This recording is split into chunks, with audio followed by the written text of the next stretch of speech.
घरोघरी मातीच्या चुली या मालिकेच्या पुढील भागामध्ये आपल्याला बघायला मिळेल श्री व सौ स्पर्धेमधून जजेसनी ऋषिकेश आणि जानकीला बाद केलेलं असतं, परंतु गावकऱ्यांच्या हट्टामुळे आणि जजेसच्या इच्छेमुळे त्यांना वाईल्ड कार्ड एंट्रीचा परत एक चान्स मिळणार असतो। नंतर देवीचा गोंधळ चालू असतो। त्यावेळेला जानकी देवीला म्हणते, खेळातली उद्या शेवटची आणि महत्त्वाची संधी आहे आमच्यासाठी आणि ती संधी आम्हाला गमावून नाही चालणार। तू काहीही कर पण आमच्या प्रयत्नांना यश दे।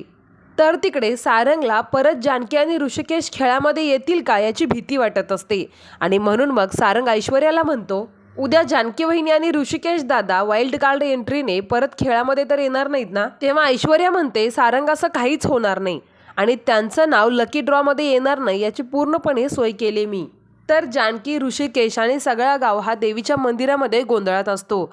तर तिकडे ऐश्वर्या रात्रीच्या स्पर्धेच्या ठिकाणी जाऊन ज्या बॉक्समध्ये वाईल्ड कार्डच्या 25 चिठ्ठ्या टाकलेल्या असतात त्याच्यामधून जानकी आणि ऋषिकेशची चिठ्ठी काढायला गेलेली असते। मग आता काय होईल? ऐश्वर्या जानकी आणि ऋषिकेशच्या नावाची चिठ्ठी त्यातून काढेल का किंवा जानकी परत काय करेल हे आपल्याला येणाऱ्या पुढच्या भागांमध्येच बघायला मिळेल। पण त्यासाठी आपल्या चॅनलला आता सबस्क्राईब करून ठेवा।